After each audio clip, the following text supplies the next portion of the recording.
हो चुका है और आज बात करते हैं लोहे के निष्कर्षण की। तो आयरन का निष्कर्षण सीखेंगे।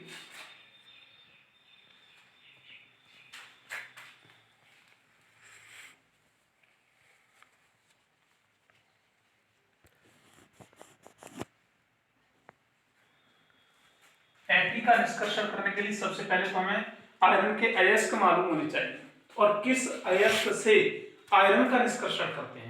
तो सबसे पहले हम देखते हैं आयरन के अयस्क की बात करते हैं। तो पहला है हमारे पास आयरन के अयस्क। आयरन के अयस्क की बात करते हैं तो फर्स्ट हमारे पास haematite.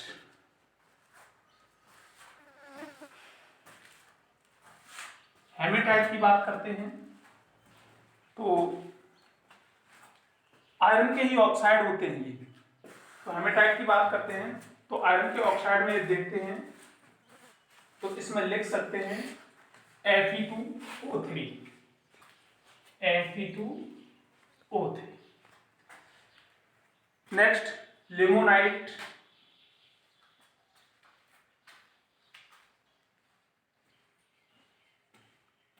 Fe2O3 into 3H2।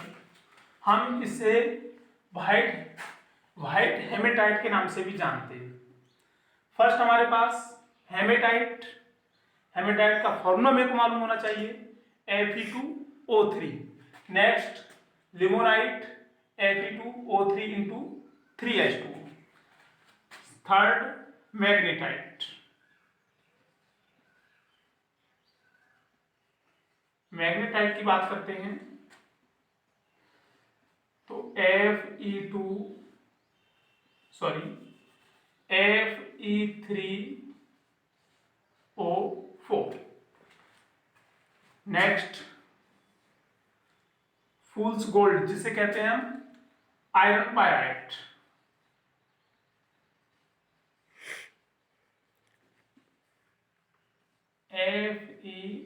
FeH2। Next copper pyrite.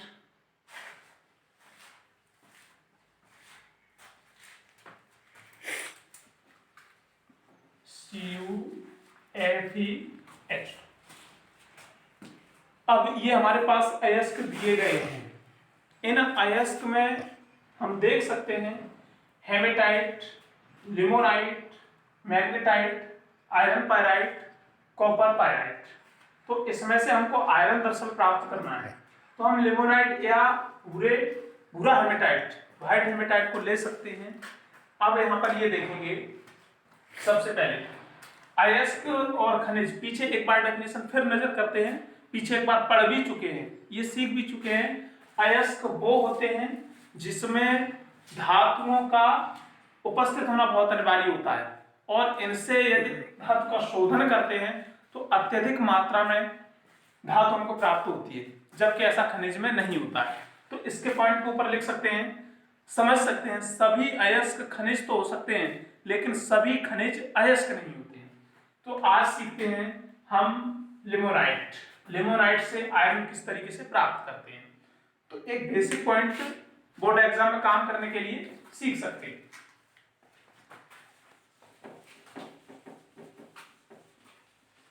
Iron का अयस्क जो है हम इसमें लिमोनाइट लेते हैं। Limonite Fe2O3 into 3H2।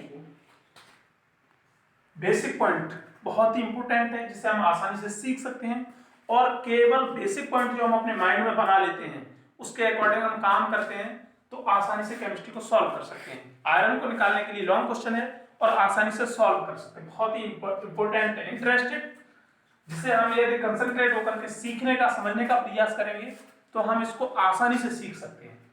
हम इसमें वाक्य भट्टी का प्रयोग करेंगे।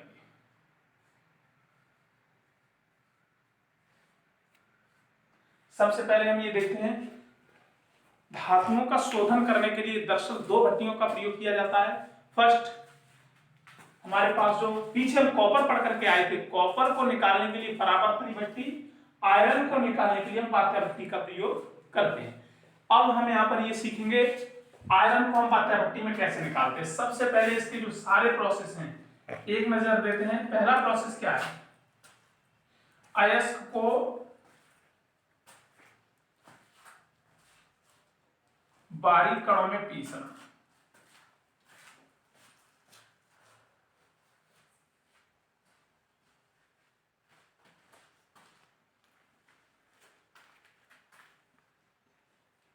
अयस्क जो हमारे पास होगा, लिमोनाइट अयस्क को हम सबसे पहले बारीक कणों में पीस लेते हैं। सेकंड पॉइंट हमारे पास क्या होगा, हम इसमें डेफिनेशन लिखना चाहें तो स्वयं लिख सकते हैं, कोई दरअसल विशेष बात नहीं है, सीधा सा पॉइंट है, जो भी अयस्क हमारे पास होता है हम उसे बारीक कणों में पीस लेते हैं। नेक्स्ट पॉइंट, हम अयस्क का सांद्रण करेंगे। उस पिसे हुए अयस्क को किस तरीके से सांद्रित करते हैं, ये चीज हम अच्छी तरीके से सीखेंगे, बहुत इंपॉर्टेंट है और इंटरेस्टेड है, आसानी से सीखेंगे। अब हम इसका सांद्रण करेंगे। सांद्रण करने के लिए हम दो प्रोसेस अपनाएंगे। पहला होगा गुरुत्वीय पृथक्करण विधि।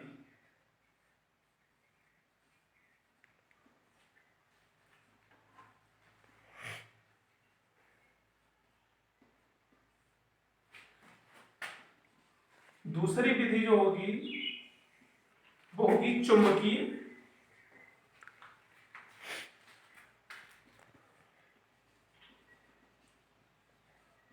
विधि। ये जो प्रोसेस हैं, दोनों ही प्रोसेस हमारे पास एक फिजिकल प्रोसेस के अकॉर्डिंग हम सीख सकते हैं। सबसे पहले क्या करेंगे, अयस्क को बारीक कणों में पीस लेंगे। सेकंड पॉइंट में क्या करेंगे, गुरुत्वीय पृथक्करण विधि का प्रयोग करेंगे। इसमें क्या होना होता है, उस पिसे हुए अयस्क को एक पानी के मिश्रित के साथ उसे हम पानी के कणों के साथ से मिट्टी के कण, रेत आदि बाहर कर देते हैं। चुंबकीय विधि से हम क्या करते हैं, सांद्रित अयस्क को लेकर के चुंबकीय विधि के द्वारा, चुंबक के द्वारा इसको हम कंसंट्रेट करते हैं, तो जो आयरन के कण होते हैं वो उसके साथ एब्जॉर्ब हो जाते हैं। बाकी का जो कचरा होता है, अपशिष्ट पदार्थ होता है, वो बाहर निकल जाता है। अब यहाँ पर दो प्रोसेस हैं, ये तो दो प्रोसेस हैं फिजिकल प्रोसेस, इनको हम समझ सकते हैं फिजिकल प्रोसेस। अब जो समझने के लिए जा रहे हैं केमिकल प्रोसेस, बहुत इंपॉर्टेंट है।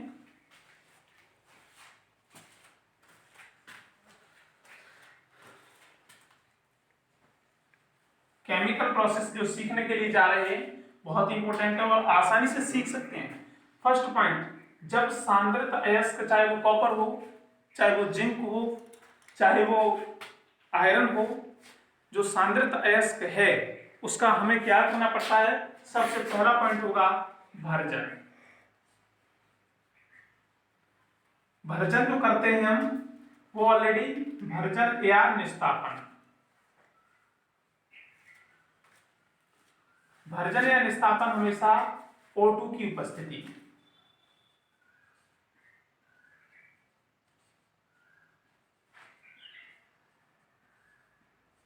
डेफिनेशन आसानी से सीख सकते हैं, बहुत इंपॉर्टेंट है। यदि क्वेश्चन आता है बोर्ड एग्जाम में, क्वेश्चन किस तरीके से पूछा जाता है, भर्जन किसे कहते हैं, संबंधित एक रासायनिक समीकरण दीजिए। तो हम यहीं से एक नया क्वेश्चन बना भी लेते हैं, नए क्वेश्चन का एक मोड देते हैं, नया क्वेश्चन का एक रूप देते हैं, जिसे आसानी से सीखने का प्रयास करेंगे। भर्जन एक ऐसा सिस्टम है, एक ऐसा तंत्र है, एक ऐसी युक्ति है जिसके द्वारा जिस धातु को परावर्तनीय भट्टी में या बात्या भट्टी में गर्म करते हैं, तो धातु के टेम्परेचर से नीचे के टेम्परेचर पर ही हम उसको गर्म करते हैं। तो गर्म करने पर जो भी सल्फाइड होते हैं या धातुओं के अदर कंपाउंड्स होते हैं, कॉम्प्लेक्स कंपाउंड्स होते हैं, वो ऑक्साइडों में परिवर्तित हो जाते हैं। दरअसल यह प्रोसेस O2 की उपस्थिति में की जाती है।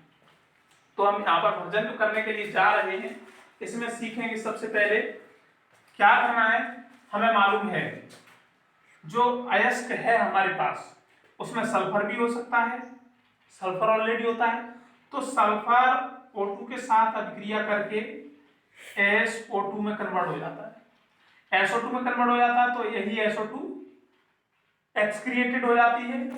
आर्सेनिक छिपा होता है AS प्लस O2। समझने का प्रयास करेंगे। एक AS ट्रिपल पॉजिटिव, AS जब हमारा ट्रिपल पॉजिटिव में कन्वर्ट हो जाता है तो हमारे पास एक विषम संख्या हम इसे सम संख्या में बदलेंगे, 2 का मल्टीपल कर लेते हैं। जब 2 का मल्टीपल कर लेते हैं तो यहाँ पर पॉजिटिव बेस हमारे पास 6 हो जाएंगे, 6 ही नेगेटिव बेस करने हैं हमको। जब 6 नेगेटिव बेस करने हैं तो यहाँ पर 1.5 का मल्टीपल कर देते हैं, हमारे पास 3 ऑक्सीजन हो जाएंगे। तो अब 3 ऑक्सीजन पर हमारे पास 6 नेगेटिव, अब हम इसे लिख सकते हैं KH2O3। आर्सेनिक ट्राइऑक्साइड भी निष्कासित हो जाता है। इसी कंसंट्रेट सांतृप्त अयस्क में जल छिपा हो सकता है, अयस्क के साथ H2O निष्कासित हो जाएगा, हो सकता है CO2, उसमें थोड़ा बहुत मिक्स हो तो CO2 भी मिक्स हो निष्कासित हो जाती है। तो ये अपशिष्ट पदार्थ उस आयरन के साथ एक्स्ट्रा जुड़े होते हैं जो पूरी तरह से भर्जन या निस्तापन प्रोसेस में ही बाहर हो जाते हैं। नेक्स्ट पॉइंट हम सीखेंगे यहाँ पर क्या करना है। अब इसी सांद्रित अयस्क को ऑक्सीजन के साथ गर्म करेंगे,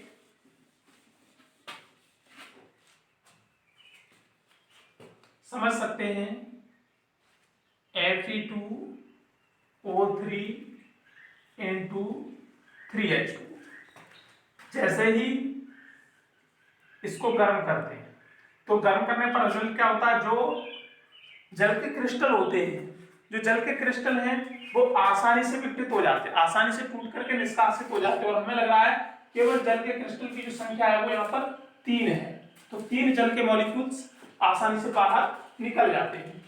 अब यहाँ पर देखेंगे हम इसे लिख सकते हैं Fe2O3 प्लस 3H2। जल हमारा आसानी से निष्कासित हो जाएगा। आयरन कार्बोनेट FeCO3 पाया जाता है, इसे फिर गर्म करते हैं तो FeCO3 में ये देखते हैं, क्या देखेंगे यहाँ पर जो भी कार्बोनेट कंपाउंड्स होते हैं, कार्बोनेट कंपाउंड्स CO2 में विघटित होना प्रारंभ हो जाते हैं। जब CO2 में विघटित होना प्रारंभ हो जाते हैं तो हम यहाँ पर देख सकते हैं एक ऑक्सीजन शेष रह जाता है।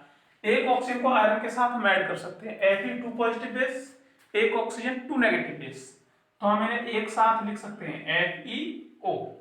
ये हमारे पास दोनों जो कंडीशन है, एक Fe2O3 में कन्वर्ट हो गया, एक FeO में कन्वर्ट हो जाता है। अब नेक्स्ट पॉइंट जो देखेंगे हम यहाँ पर वो हमारे पास होगा प्रगलन। प्रगलन की बात करते हैं तो प्रगलन करने से पहले जो आयरन ऑक्साइड है हम इसको भी Fe2O3 में कन्वर्ट कर लेते हैं, Fe2O3 FeO is equal to, इसे भी Fe2O3 में कन्वर्ट करेंगे। Fe2O3 में कन्वर्ट करने के लिए प्लस O2, ऑक्सीजन की उपस्थिति में कार्य कर रहे हैं तो हम इसे लिख सकते हैं Fe2O3 में कन्वर्ट करने के लिए हमें आयरन के जस्ट एटम्स यहाँ पर नजर आ रहे हैं, आयरन की जो संख्या है 2, तो एक क्रिस्टल से तो नहीं कर सकते हैं, हम 2 का मल्टीपल कर लेते हैं। अब यहाँ पर जो ऑक्सीजन की संख्या है वो 3 और इधर ऑक्सीजन की संख्या 2, तो हाफ का मल्टीपल कर लेते हैं, यहाँ पर हाफ का मल्टीपल कर लेते हैं। ये सारी जो प्रोसेस हुई है वो हमारे पास क्या था, भर्जन प्रोसेस। भर्जन में हमने देखा लिमोनाइड को हमने जैसे ही गर्म किया है तो Fe2O3 में कन्वर्ट हो गया, FeCO3 को गर्म किया FeO में कन्वर्ट हो गया, कार्बोनेट कंपाउंड्स जो था वो हमारा CO2 में कन्वर्ट हो गया। अब इसी FeO को हम Fe2O3 में भी कन्वर्ट कर लेते हैं, तो Fe2O3 में जैसे ही कन्वर्ट करने का प्रयास करते हैं तो हमें मालूम है Fe की संख्या 2, इधर 2 का मल्टीपल कर लेते हैं। अब नेक्स्ट पॉइंट इसका जो सीखने जा रहे हैं वो हमारे पास प्रगलन। प्रगलन में ये सीखेंगे, प्रगलन में क्या करना है, इसको दोबारा गलाने के लिए जा रहे हैं तो प्रगलन अनेक स्टेप यानी 4 स्टेप में हमको मिलेगा। सबसे पहला स्टेप होगा इसका दहन खंड। प्रगलन जो होगा दहन खंड, ये सारा प्रोसेस बात्या भट्टी में करते हैं। दहन खंड में क्या हमको मिलता है, हम इसमें कोक का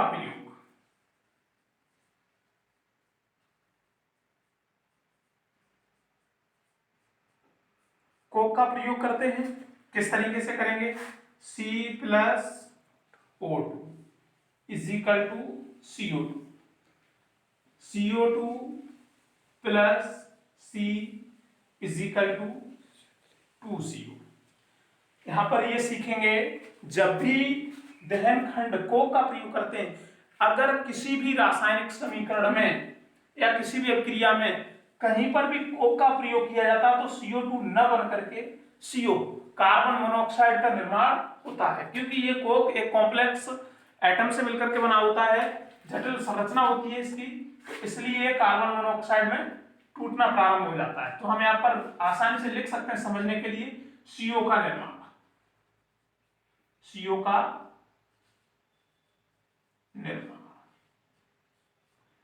यही CO का निर्माण जो हम कर चुके हैं वो आगे चल करके आयरन को निष्कासित करेगा। अब दहन खंड के बाद इसको हम फर्स्ट पॉइंट दे देते हैं, सेकंड पॉइंट में सीखेंगे गलन। कोई भी समीकरण नहीं है और दरअसल इसमें ये पॉइंट लिख देते हैं, गलन में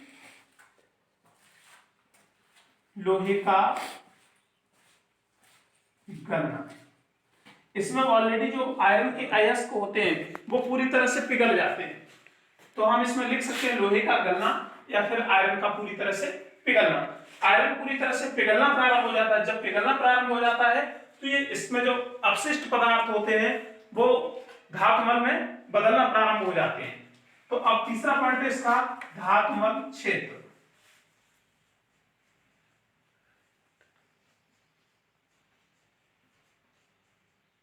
ये धातुमल क्षेत्र की बात करते हैं तो बात्या भट्टी जो होती है उसकी अंदरी साइड में पूरी जो साइड होती है कैल्शियम कार्बोनेट का एक मोटा लेप होता है, कैल्शियम कार्बोनेट का एक मोटा लेप होता है, और जैसे ही उसको गर्म करते हैं भट्टी को तो ये भट्टी क्या रिजल्ट देती है, कार्बोनेट को CO2 में विघटित कर देती है।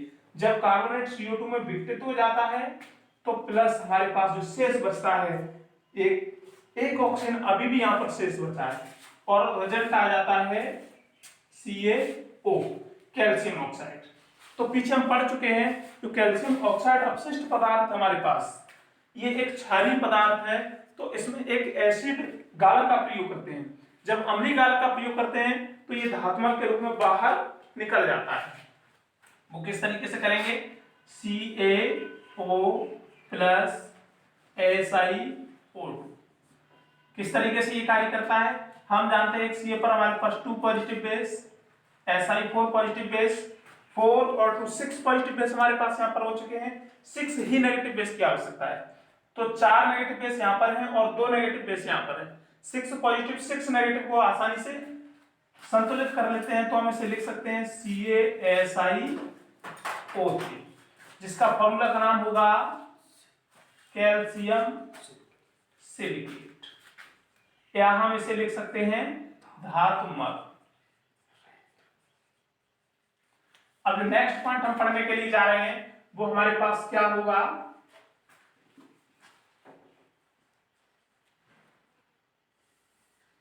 अपचयन क्षेत्र। अपचयन क्षेत्र की यदि बात करते हैं तो अपचयन क्षेत्र में ऑलरेडी आयरन हमको प्राप्त हो जाता है। जो आयरन प्राप्त होता है Fe2O3 प्राप्त होता है, उसे हम Fe3O4 में कन्वर्ट करते हैं। अपचयन क्षेत्र की बात करते हैं,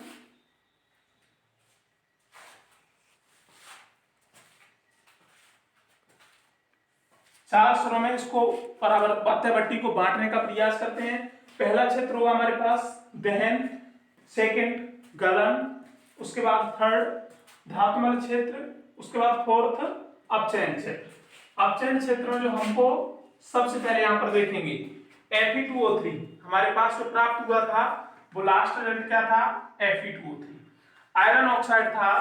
हम इसको समझ सकते हैं फेरिक ऑक्साइड है या फेरस ऑक्साइड, थोड़ा फिजिकल थोड़ा रफ कार्य करते हैं।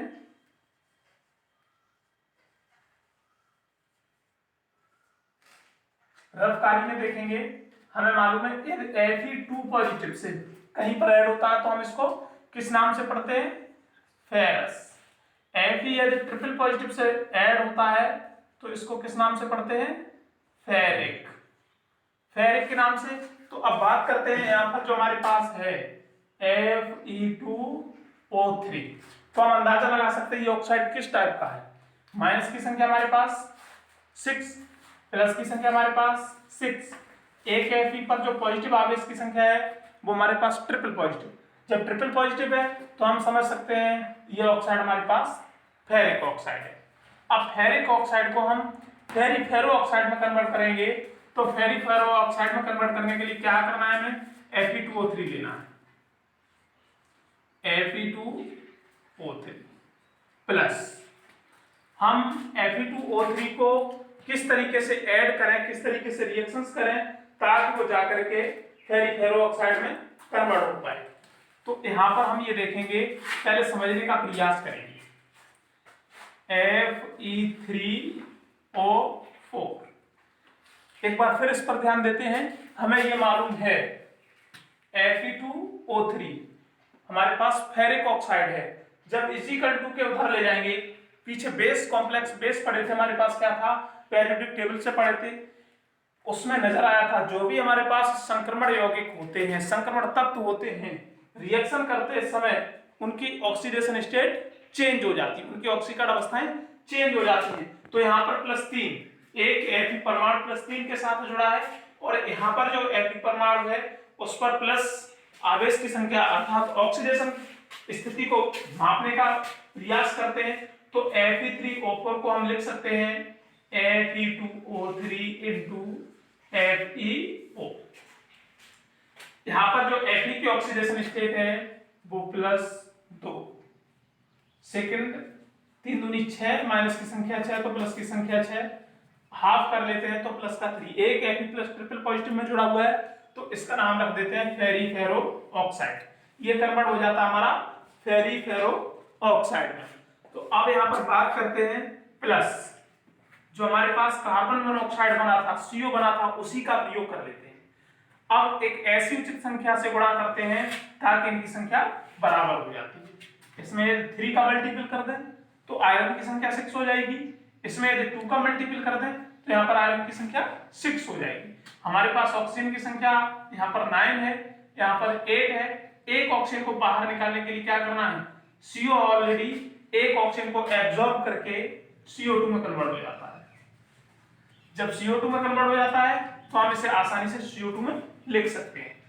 अब हमारे पास जो फेरी फेरो ऑक्साइड बचा हुआ है हम इसी को फिर लेते हैं Fe3O4 प्लस CO का प्रयोग फिर करते हैं।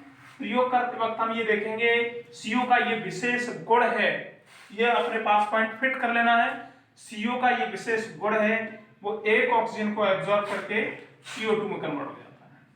जब CO2 में कन्वर्ट हो जाता है तो हम इसे लिख सकते हैं, जो शेष बचा हुआ है, क्या बचा हुआ है? 3FeO, iron oxide. हमारे पास आयरन ऑक्साइड बचा हुआ है। इस आयरन ऑक्साइड को फिर लेते हैं, पुनः लेते हैं FeO plus CO is equal to, पुनः ऑक्सीजन को एब्जॉर्ब करके ये CO2 में कन्वर्ट हो जाता है, प्लस अब जो हमारे पास शेष रह जाता है वो Fe, ये हमारे पास कच्चा लोहा, जिसका नाम रख देते हैं हम कच्चा लोहा, इसे पिग लोहा के नाम से जानते हैं। अब हम यहां से पूरा कच्चा लोहा प्राप्त कर चुके हैं।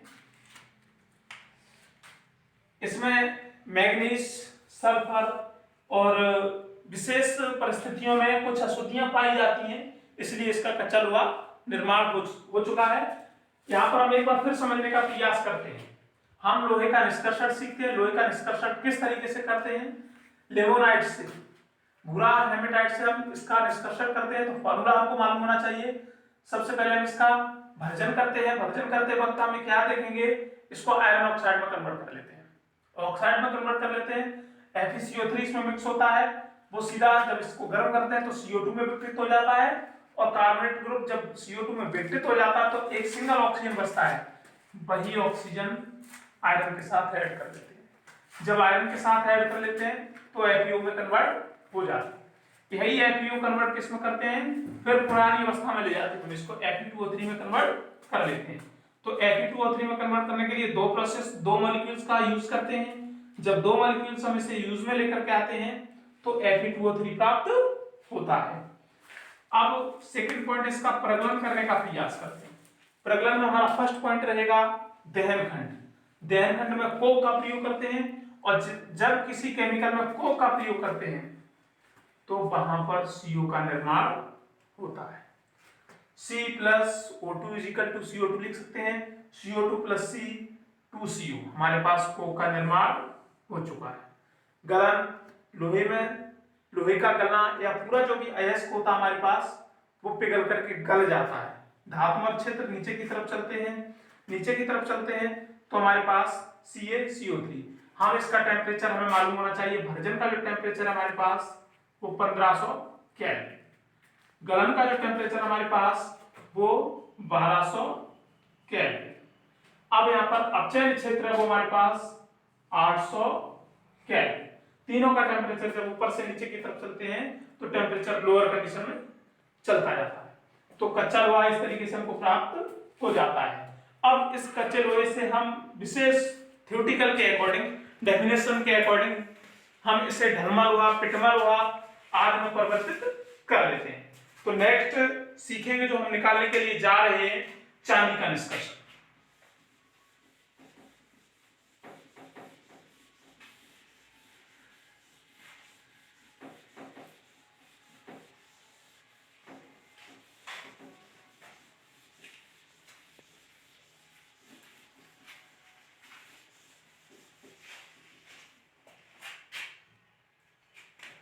एजी के निष्कर्षण में सीखेंगे